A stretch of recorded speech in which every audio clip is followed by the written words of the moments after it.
Hey everybody, welcome to View from the Pew. I'm Chris Pugh. I don't know if you guys knew this, but I'm going to turn 50 pretty soon. I'm a little self-conscious about my age. I'm feeling a little bit older. Maybe it's the power of suggestion. I don't know what it is. But I found Dr. Orest here from oldguytalkstome.com.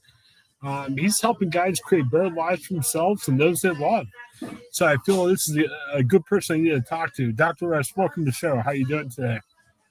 I'm doing great. Thank you, Chris. Thanks for having me on your program. By the way, Old Guy Talks is no longer, he's dead. Oh, okay. Well, what's your new site? It's called the Standard Academy, and we'll get into that a little bit today. Okay, fantastic. Well, basically, what advice do you have for me? I mean, age is just a number. But, hey, I'm 50. I'm kind of feeling it.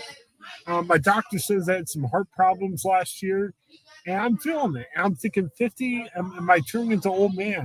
What do you think?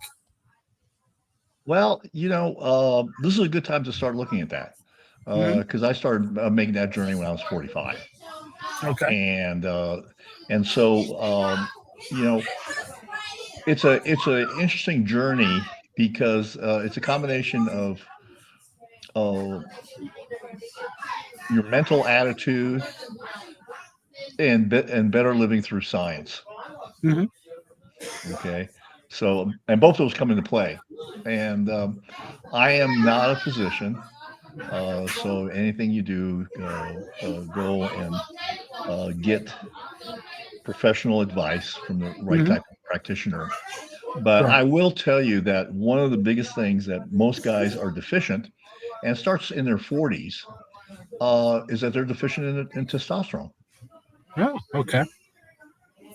And the challenge is you lose about 1% of your testosterone per year. And so it creeps up on you slowly. So you kind of accommodate. You accommodate to it, and you don't really notice it until you start getting a little bit older, and you're going like, "Oh wow, I don't feel like I the same that I did in my late 30s or early 40s." Hmm. And you wake up in your 50s and 60s and do that.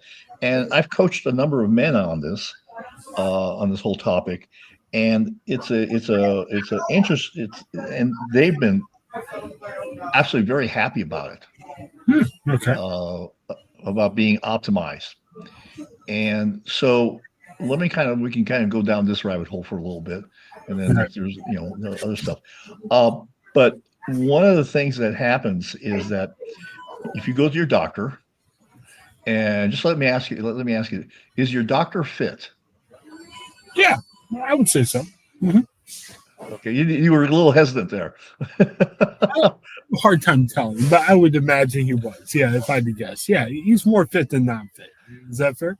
Okay, okay, all right.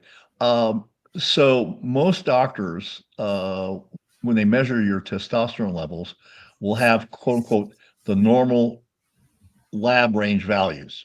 Hmm. Okay, and the normal is not optimized. As a matter of fact, there's several studies, and actually, I'm putting together a program on testosterone. And one of the things that happened just in the last couple of years are the laboratory companies, have dropped a high normal from 1196 to 916. That's a Wow. 23% drop in Wow. what's considered normal. So if you show up and I battled this with my primary care doctor for many years, and I've been on testosterone for 25 years. Hmm. Uh, you know, some of my other doctors who are in this space have told me that 25 years ago the high normal was around 1500. Oh, wow. And there's something called the Massachusetts normal male aging study, Hmm. and it documents over several decades decreases in men's testosterone levels over generations. Okay. Okay, and so a 60-year-old man today has about 16% less testosterone than a 60-year-old man um, 20 years ago. Wow. Okay. Is that just health? Are we not being as healthy or? Well, some of it has to do with sedentary lifestyle, other things. But when you factor those things out, it's not that. It's Mhm. actually the and this is it's so funny because today with Bobby Kennedy being Yeah. I'm not sure how I feel about him at the as the head Yeah. of the HHS, but he has a lot of he's right on a lot of stuff that Mhm. we are in a toxic cesspool because what's happening is what we have is called endocrine disrupting compounds, Mhm. and what they're doing is they're affecting our the development of men's testicles. Oh wow. And this is Okay. actually a bigger problem in younger men than older men now these days. And the so not only are you not producing as much testosterone because your testicles aren't working properly, and just literally 100% of biopsies on testicles have some sort of microplastics in them. Hmm. Okay, Okay. that's not good. Yeah. Yeah. Okay, I mean, you don't have to be a physician or a scientist to know that's not Right. good. Right. Uh, and so these are issues that are coming about, and as I said, it happens slowly, but also the normal ranges are going down, and so you got doctors who are uh, medicine has really changed. It's not even a profession anymore for many people because a lot of these doctors end up working for these groups that are owned by private equity groups, and they have to see so many patients per hour. They have to have so many diagnosis codes so they can do the billing, blah blah blah, and all that stuff. So they don't really spend a lot of time with you, especially on the initial exam. I call them anti-aging doctors. They call themselves functional medicine doctors now. I don't know why they use that, because when you say functional medicine, no one knows what the hell you're talking about. Yeah. When you say anti-aging, everyone immediately know what they're talking about. Right. When I on my first visit, I was there for an hour and a half. Wow. Okay, and so this is a big deal. Now, one of the things, the big benefits of testosterone optimization is, first of all, it affects your mood. Incredibly, it affects your mood. Uh, Bone density improves your heart. It does not give you prostate cancer. Uh, it helps you lose fat. But the number one thing is really the mental attitude. And that's why I said it kind of dovetails together. The physical and the mental dovetail together. And there's a lot of myths with that physicians keep on repeating, and sometimes with a myth, the more you repeat it, the more people tend to believe it's true.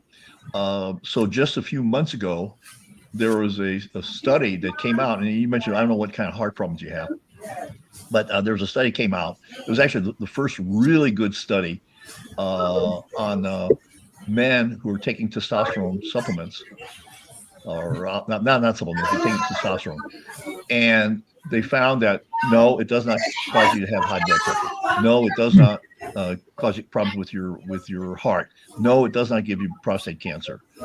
All these things that were supposedly uh, things that the testosterone caused you to have were all proven to be false. And there's actually two papers by the Mayo Clinic, what they call them consensus papers on testosterone, and same conclusion. Those were put out in 2015. So there is a lot of misnomer based on some really crappy science about testosterone. Two of the studies that are quoted were basically studies that look at insurance records Hmm. of men who are, I mean, that's kind of like, you don't even get talked, you don't even exam, and it's retrospective, which is really means that they weren't, they're looking at old records. They have no idea whether the men were actually taking the testosterone or not, whatever, all that stuff. There was no control group. There was nothing. And in one of the studies, they actually had women in the fucking sample. Yeah. Wow. Wow. That's wild. Wow. So Yeah. yeah. So it's really wild when you get on that. So if I because what I do is I coach men. Mhm. I used to be a periodontal regenerative surgeon, and I used to do dental implants and gum surgery and that's like that. But now I'm a men's life coach, and that's kind of one of the things that we start off with. Hmm. Okay. Is that's fairly early in the process. And if you're a lot of doctors will say, "Oh, you're in a normal range, you're fine." Well, no, You're not, because you feel like shit. Yeah. And at 72, I don't feel like shit. Hmm. Okay. I this morning I went to the gym and I'm working my way back up to my personal record, but I was pushing 80-pound dumbbell presses. Hmm. Okay. At 72. Yeah, that's good. That's really good. Yeah. So it talked about, help you, it maximizes my results with the weights I push in terms of keeping muscle on or putting it on. So that's a big factor.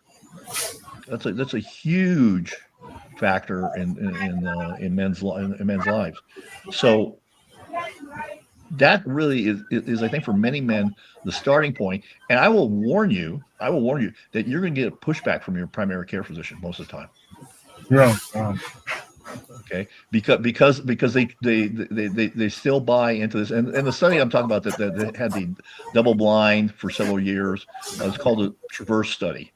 And they looked at, like I said, they looked at a whole bunch of things, and these were kind of very mainstream physicians that put this together. And it was 5,000, a little bit over 5,000 men over several years that they followed. So, what's the best way? Like, if you're looking at testosterone, like you said, your primary doctor may not like it. Is it good to find somebody in your area to talk to about Well, it? I think so. I Yeah. think so. I think you need to research doctors for it. The other thing is, all of a sudden now, because it's so prevalent, they call them T mills, and they have places that prescribe you testosterone. And testosterone is actually very, very relatively cheap. Uh, I mean, a 2 months should cost you less than $100. Mm. So, but they load you up on a whole bunch of other shit that I don't think you need, because that's where the profit is. There's not a lot of profit in testosterone. Some places actually mark up the testosterone quite a bit, and I don't begrudge people making a profit, but Right. it's actually relatively inexpensive. I get mine directly from the compounding pharmacy. I just kind of got a good situation going on with my physician, and so it's all fine in that regard. But I mean, there's several ways of taking it. Myself, yeah. I prefer the injection. Okay. The cream, I could never figure out how much I was taking, because it was just like, oh, okay, one pump. Well, there's a different pump if the bottle's full than if it's empty. Yeah. Is And there like then a pill you can take? there's a pellet, but I had like what they call sterile abscesses, and I'd like did it twice, and I'm like, oh, this sucks. Okay. So a pellet is like a pill you would take, or No, they inserted a pellet into your ass. really? Oh man. Yeah. Yeah. Yeah, I'm into that. That doesn't sound like Yeah, that was really that was not that was they and there's a few people that actually have to do it that way because they can't do yeah. the injections. Actually, the most famous are actually special forces if they want to be on testosterone, because they can't be out there in the field taking shots and things like that. I mean, who knows how long they deploy, so they can't. So that's kind of their best option for testosterone if they're optimizing it that way. So they say a pump of cream. Where do you rub it on? Just Some people advocate rubbing it on your balls. oh, really? Okay. Yeah. Hmm. Yeah. Okay. I did it on my arm. It really, it's going to absorb anywhere. Yeah. Okay. So it doesn't really matter where you put it in your body as long as you just put it somewhere. Yeah. Yeah. Okay. Very interesting. Wow. A lot to consider. We'll have to have you on because I need to ask you more questions about that. I gave myself a limited amount of time here, but it seems like my mind's exploding with all these different ideas. So pretty much, again, the first step, kind of the overview you would take is maybe just take a look at testosterone, see if that's for you, and Hmm. see if that might help. Well, yeah. I mean, that's not necessarily the first step. It's at the beginning. Hmm. But one of the things is that most men are resistant to coaching, Hmm. and that is such an important part. All the great performers have coaches. Yeah. You know, I have a coach. He's just buying he's moving from Laguna Beach to Miami, and he's buying a $22 million house on the ocean for Wow. cash. Wow. Okay, he has a coach. Yeah. Tony Robbins has coaches. Right. You know, it amplifies your ability, and that's kind of why I got into the program here and doing that because of one, I've been coached significantly throughout the course of my life, and I want to give back to men and help them kind of recalibrate their lives, because a lot of men are lost, especially a lot of times when you're financially successful. You lose your way. The intimacy at home has fallen off, or maybe non-existent. I have a course that I'm just getting ready to put on. It actually should be ready. I don't know when this will post, but it's called. You go to www.thestandard.academy /laid LAID, and the title of the course is how to get laid more frequently without begging. Okay, very interesting. Yeah. Okay, but it's an interesting phenomenon. But yeah, the intimacy goes out. Maybe you have a crappy relationship with your kids, and your fitness sucks. Mm-hmm. You know, I have fat genes. Yeah. My whole family. You know, my sister is over 300 pounds. She's in a wheelchair because of her weight. My mother was over 300 pounds when she died. And I've been fighting fat my whole life. It's just something that happens, and it's a constant battle that I have.